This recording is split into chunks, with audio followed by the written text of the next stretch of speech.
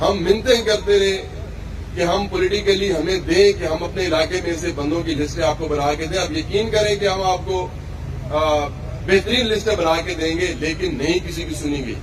اس میں کوئی political involvement نہیں ہے. میں ایسے بندوں کو جانتا ہوں سرگودا کے اندر نون لیگ کے, جو نون لیگ کے تھے, وہ یہ کہتے تھے کہ اگر ہمارا نام نکلا ہے, ہم سے زیادہ غریب تو کوئی نہیں, اگر ہمارا نام نکل آیا تو ہم مانیں گے کہ یہ واقعی ٹرانسپیرنٹ ہوا. نام نکلے, ہر چیز کے اوپر 100% ٹرانسپیرنٹ چیزیں نہیں ہوتی, لیکن وہ احساس پروگرام, ایسا پروگرام چلا کہ لوگوں کی زندگی بدلی گئی.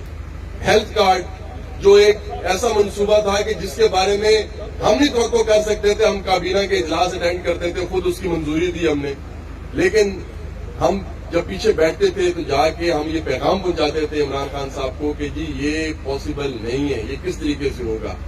لیکن ان کی ایمان کی جو مضبوطی ہے, اس نے اس چیز کو ثابت کیا کہ جو ہیلتھ کارڈ تھا وہ ایک انقلاب تھا.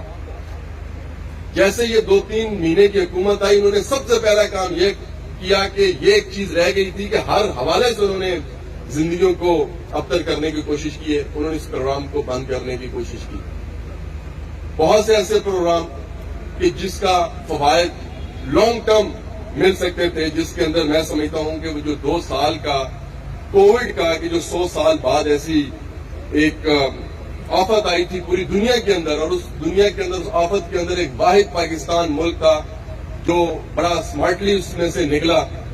اور تب بھی اپوزیشن, اس ٹائم کی اپوزیشن جو تھی وہ اتنا اس کے اوپر وغیرہ مچاتی تھی, اور پوری دنیا کہ یہ پاکستان کس طرح کے اقدامات اٹھا رہے.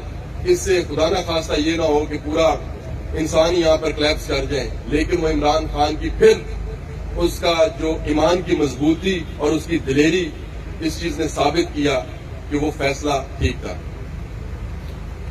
میں کیونکہ یہ اب جو 2-3 مہینے پیچھے گزرے ہیں, جب جس طریقے سے یہ امپورٹڈ حکومت, اور اس کو تو میں یہ کہتا ہوں کہ یہ ہمارے ملک کے اوپر کرائے کے گنڈے مسلط کیے گئے ہیں.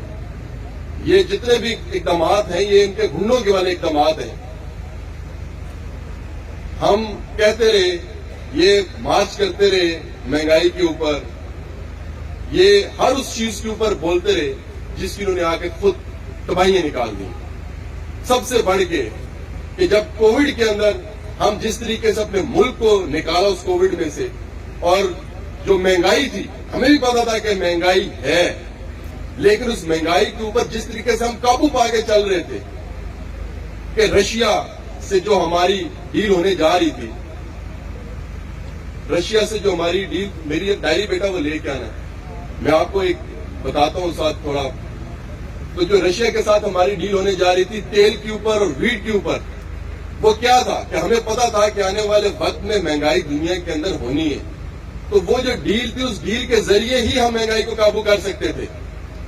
لیکن ان کو یہ نظر آ رہا تھا کہ اگر یہ چیزیں ہو گئیں تو ایک نیا انقلاب کی طرف پاکستان چلا جائے گا اگر رشیا کے ساتھ ان کے معاہدے ہو گئے.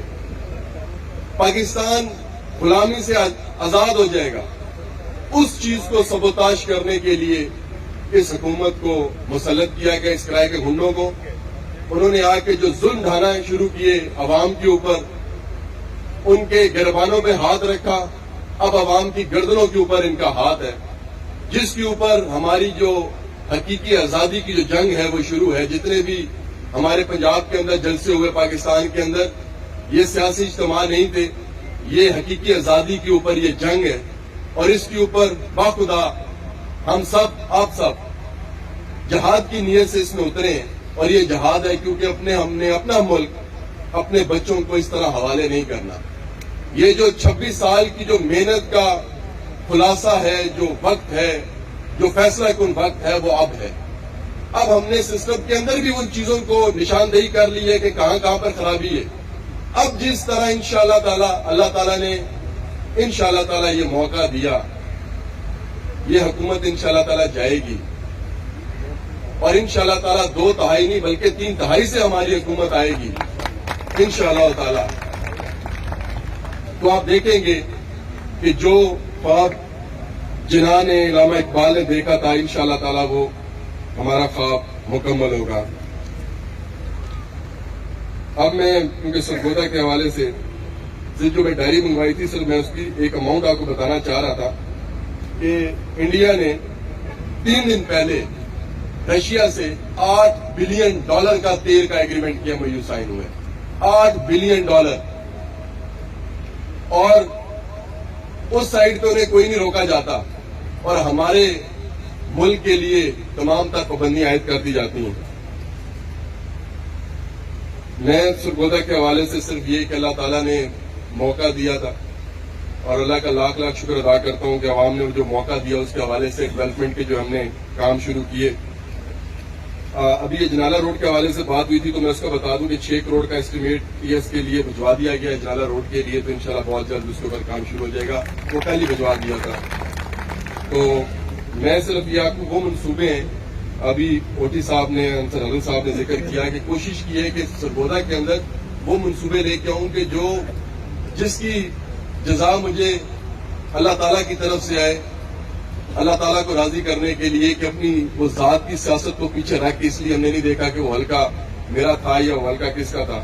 تو جو کمیاں تھیں ان کی نشاندہی کرتے ہوئے جو ہم نے کیا، تو اس کے اندر ایک 9 عدد کارپیٹ روڈز مکمل ہو چکے ہیں اور 9 روڈز انشاءاللہ تعالیٰ اسی ہفتے منظور ہو جائیں گے 40 کروڑ کے۔ اس کی اپروول ہو کے چیف سیکرٹری صاحب کے ٹیبل پہ پڑی اور وہاں سے اسی آفس جائے گی اور اس کی اپروول ہو جائے گی۔ 40 کروڑ کے انشاءاللہ مزید جو بن چکے ہیں اور جو بن رہے ہیں ان کے علاوہ یہ ہیں، یہ 9 روڈز ہیں جو سرگودا شہر کو انشاءاللہ ملیں گے۔ فلائی اوور کا جو گراؤنڈ بریکنگ سرمنی ہے انشاءاللہ ہم 10 سے 15 دن کے اندر کرنے جا رہے ہیں، جو اس کی منظوری ہو چکی ہے اور وہ ٹینڈر کے لیے جا چکا ہوا ہے۔ 49 ڈگری گرلز کالج کے حوالے سے، کیونکہ یہ وہ پروجیکٹس ہیں جو عوامی پروجیکٹس ہیں، وہ جو چھوٹے پروجیکٹس ہم نے اس میں لکھے ہی نہیں ہیں، وہ قیام اس کا جو 49 کا قیام ہے وہ بہت تیزی سے جاری ہے۔ 47 چک کے اندر یہ بات بتانا، 2 چیزیں ہوتی ہیں کہ ہمارے دور کے اندر جو ہے نا وہ بہت زیادہ زمینوں کو واگزار کروایا گیا تھا۔ زمینیں واگزار کروانا ایک الگ مشن ہے، بہت مشکل کام ہے کہ زمین کو واگزار کروانا، پھر اس واگزار زمین کے اوپر ایک پروجیکٹ لے کے آنا یہ اس سے مشکل کام ہے۔ تو اللہ تعالیٰ نے ہمیں یہ کامیابی دی کہ ہم نے یہ جس جگہ کے اوپر ہم کھڑے ہیں، یہ 1989 سے قابض تھی، یہ جگہ قبضے میں تھی، اور دوسری جو ہمارا پارک ہے 47 والا، اس کو ہم نے واگزار کروا کے اس کے اوپر پارک لے کے، اور اس کے اوپر بھی بہت سے محکموں کی نظر تھی کہ ہم یہاں پر کوئی کالونی ڈیولپ کر لیں، وہ اس کی انشاءاللہ تعالی ہم گراؤنڈ بریکنگ سیریمنی، اور ہو سکتا ہے کہ وہ 2 مہینے میں کمپلیٹ ہو جائے گا۔ تمام تر فنڈنگ آپ کو میں بتاتا چلوں کہ جو پچھلے ہمارے پروجیکٹس کی تھی 100% فنڈنگ ہو چکی ہوئی ہے۔ ہم آج رہیں نہ رہیں کل، ہم تو یہ امانت کے طور پر حکومت چلا رہے ہیں، یہ پروجیکٹس اب 100% فنڈنگ کے ساتھ آ گیا ہے، کوئی مائی کا لال بھی اس کو نہیں روک سکتا انشاءاللہ۔ 6 ایکڑ کے اوپر جو ہے ہمارا اسپورٹس کمپلیکس 47 چک، اس کے ساتھ فیصل آباد روڈ کے اوپر، وہ بھی ہمارا کامیابی اور ہمارے مکمل ہونے کے قریب ہے۔ ریلوے لائن کے ساتھ 4 کلومیٹر کی جو گرین بیلٹ تھی، کیونکہ وہ آبادی بڑی کنجسٹڈ تھی اور ان کے لیے اسی جگہ کے اوپر ایک پروجیکٹ لے کے آنا تھا، تو اس حوالے سے ہم نے محنت کی۔ یہ جو آپ دیکھ رہے ہیں، جتنے پروجیکٹس یہ دیکھ رہے ہیں، اس کے پیچھے کہانیاں ہیں۔ مجھے اس کے لیے کتنی دفعہ اسلام آباد جانا پڑتا تھا، ریلوے سیکٹری سے ملنا پڑتا تھا۔ یہ کام صرف یہ نہیں ہوتا کہ آپ نے پروجیکٹ وہاں پر دے دیا، وہ چیزیں ہو سکتی تھی، اگر وہ چیزیں ہوتی تو یہ پروجیکٹ یہاں پر نہ بن رہا ہوتا، میرے حلقے سے باہر نکلتا ہے تو میں اپنے کسی حلقے میں بنا کے بیٹھا ہوتا۔ اس کے ساتھ 2018 سے لے کر اب تک تقریباً 30 کروڑ کی CDP استعمال ہو چکے ہوئے۔ امبالہ کالج میں سائنس بلاک کا قیام بھی شامل ہے، 7 اسکولوں کی اپگریڈیشن ہے، 10 فلٹریشن پلانٹس چالو ہو گئے ہیں، 11 ابھی زیر تعمیر ہیں۔ اور اب میں آتا ہوں اس بالخصوص اس پروجیکٹ کے حوالے سے، بڑی اس پہ اللہ کا شکر ادا کرتا ہوں کہ جی بڑا اللہ تعالیٰ نے اس میں کامیابی دی، اس پہ بڑی محنت ہوئی۔ میں وکیلوں کے ساتھ کورٹوں کے اندر واقعی میں موجود رہتا تھا اس کے لیے کہ میرا ڈپارٹمنٹ کس طریقے سے اس کا کیس فائٹ کر رہا ہے۔ یہ ایک ناممکن چیز لگتی تھی کہ اسٹے چل رہے ہیں، جن بندوں کی یہ جگہ تھی وہ اتنے مضبوط تھے کہ مجھے اس کے لیے اس ٹائم کے پرائم منسٹر عمران خان کو بلانا پڑے گا اور مجھے کہنا پڑے گا کہ اس پروجیکٹ کے بارے میں کیا چل رہا ہے، تو یہ کیا بن سکتا ہے یا اس کو چھوڑ دو، اگر نہیں بن سکتا تو میں نے کہا جی انشاءاللہ یہ بنے گا۔ تو اس کے اوپر میں ان کا شکریہ ادا کرتا ہوں کہ وہ جب انہیں میں نے ساری بات بتائی تو انہوں نے پھر اس کے اوپر کوئی نہیں بات کی، کیونکہ بڑی سفارشیں چل رہی تھی کہ اس طریقے سے پروجیکٹ نہ بنے۔ تو اللہ کا لاکھ لاکھ شکر ہے کہ یہ 50 بیڈ کے اوپر مشتمل ہاسپٹل ہوگا. اس پہ لیبر کے لیے فری علاج ہوگا اور پرائیویٹ جو ہیں وہ بھی آگے یہاں سے علاج کروا سکیں گے. اور انشاءاللہ تعالی یہ تاریخی پروجیکٹ ہوگا. یہ ایک ایسی جگہ کے اوپر واقع ہے, یہ جگہ جو ایک آپ کہہ لیں کہ اس کو ہر تحصیل آ کے لگتی ہے. اس روڈ کو انڈسٹریل جو ہب ہے اس کے یہ سامنے ہے. اور اس کے ساتھ ساتھ میں اس پروجیکٹ کی جو لاگت ہے وہ 420 ملین ہے, جس کے اندر مشینری وغیرہ بیڈ کی جو 120 ملین کی لاگت ہے, سول ورکس 300 ملین کے حوالے سے ہیں اس کے. اور یہ انشاءاللہ تعالی اگلے سال مکمل ہوگا. پروجیکٹ شروع کرنا میرا مشن تھا کہ اس کو چلانا, ہم اس کو 1 سال کے اندر مکمل کر سکتے تھے. جب میں وزیر بنا تھا تو پہلا پروجیکٹ اس دن میں یہ لے کے آ سکتا تھا, لیکن انصاف سامنے رکھتے ہوئے جہاں پر پہلے ضرورت تھی وہاں پر توسا ہاسپٹل بنایا, فیصلہ آباد بنایا, سرگودا پھر بننا شروع ہوا. تو اس کے اوپر میں جتنی ہماری سوشل سیکورٹی کی ٹیم ہے, ڈائریکٹر ورکس ہو گئے, ہمارے جتنے یہاں کے ڈائریکٹرز ہیں, ہمارے کمشنر, وائس کمشنر, تمام کا میں شکریہ بھی ادا کرتا ہوں اور ان کو خراج تحسین بھی پیش کرتا ہوں کہ جتنی تیزی کے اوپر انہوں نے اس کے اوپر کام شروع کیا, کیونکہ یہ سیم کے قریب ہے. اس کا بیڈ نیچے سے اٹھانا بڑا مشکل تھا. اس کے اوپر بہت زیادہ پیسہ بھی لگ رہا ہے اس کی مضبوطی کے حوالے سے. اس کا ایک ایک اینٹ, ایک ایک کمرے کا ڈیزائن خود اپنے ہاتھوں کے ساتھ ہم نے بیٹھ کے تیار کروایا ہے. اور اس کے اوپر مجھے کوئی بتا نہیں سکتا کہ اس کے کمرے کتنے ہیں, کس سائڈ پہ آپریشن تھیٹر ہوگا, اس کا ڈیزائن, اس کا ہر چیز میں نے خود بیٹھ کے کیا ہے. اس کے اندر گراؤنڈ ہوگا پیشنٹس کے لیے کہ جو پیشنٹ آئی سی یو میں ہے یا کمرے میں, اس کو اگر ہوا چاہیے تو اس کے لیے مکمل باقاعدہ لان ہوگا کہ وہ اپنا گھوم پھر سکے ہاسپٹل کے اندر. 150 گاڑیوں کی پارکنگ ہوگی, چاروں سائڈوں پہ انشاءاللہ درخت لگیں گے. پوری اس کی لینڈسکیپنگ ہر حوالے سے یہ ایک تاریخی انشاءاللہ تعالی پروجیکٹ ہوگا. آخر میں تمام لیڈران کا شکریہ ادا کرتا ہوں. تو طارق حکومت صاحب, ویسے جو آپ فارمل ممبر کے چیمبر کے حوالے سے تو آپ کم آئے تھے, آپ ممبر سوشل سیکورٹی کے حوالے سے جو ہے نا وہ آپ آئے تھے. تو میں آپ کا بھی شکریہ ادا کرتا ہوں تمام بھائیوں دوستوں کا. اور انشاءاللہ تعالی جو ترقی کا سفر ہے یہ جاری رہے گا. آخر میں ایک دو چیزیں جو ہمارے شہر کے لیے ضروری ہیں, میں نے پہلے بات کی تھی, چیمبر بیٹھی ہوئی یہاں پر, کہ جو آپ کا سب سے بڑا شہر کا جو مسئلہ ہے وہ ڈیولپمنٹ کے حوالے سے ہوتا ہے, جو سوسائٹیز کا, تو سوسائٹی کے حوالے سے ہوتا ہے. اگلا میرا مشن ہے انشاءاللہ تعالی آپ لوگوں کی دعاؤں سے آپ لوگ ساتھ ہوں گے کہ ہم نے جو ڈی سی کے پاس پاورز ہیں پروجیکٹ کی منظوری کی, اس کو ہم ایس ڈی اے کے اندر لے کے آئیں گے. اگر یہ ایس ڈی اے کے اندر آ گیا تو ہمارا ایس ڈی اے بھی فعال ہوگا, ہم ان چیزوں سے آزاد ہوں گے. یہ بہت ضروری, میں آج آپ کو یہاں پر اعلان کر کے جا رہا ہوں کہ یہ ضروری ہے. جس طرح راولپنڈی میں ہے, فیصلہ آباد میں ہے, ملتان میں ہے, تمام تر ہر جگہ کے اوپر یہ چیزیں ڈیولپمنٹ اتھارٹی کے انڈر ہوتی ہیں. تو جب یہ آپ ادھر چلی جائیں, کسی بھی کمیشن آفس میں چلی جائیں گی تو یہ کام لٹکتے رہیں گے. ہم نے شروع سے شاید بنیاد ہی غلط پکڑی تھی, ہمیں اب یہ چیز پکڑ کے اس سائڈ پہ ہمیں اب لے کے اس کو چلنا ہے. نمبر 2, جو ہماری یہاں پر 40-45 ایکڑ کی لیبر کالونی کے حوالے سے جگہ ہے, میں پوری کوشش کر رہا ہوں کہ لیبر کالونی پلس ٹیپٹا کے ساتھ مل کے چاہے نرسنگ کالج آ جائے, چاہے ٹیکنیکل طور پہ ایسی چیزیں آ جائیں جس میں ہمیں آپ کی مدد ضرور درکار ہوگی. روزگار جنریٹ ہوگا, لوگوں کو فائدے ہوں گے. جگہ پڑی ہے, آئیں, 45 ایکڑ کی جگہ ہے جہاں پر لیبر کالونی بھی بن سکتی ہے اور پروجیکٹ بھی ہو سکتے ہیں. میں تمام بھائیوں دوستوں کا شکریہ ادا کرتا ہوں. دیکھیے گا پلیز.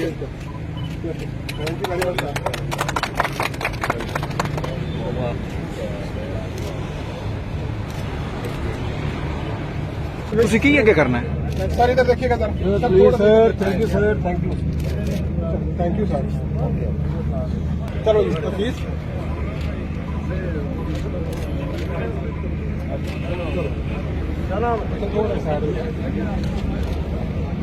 تھوڑا بتا جو پیچھے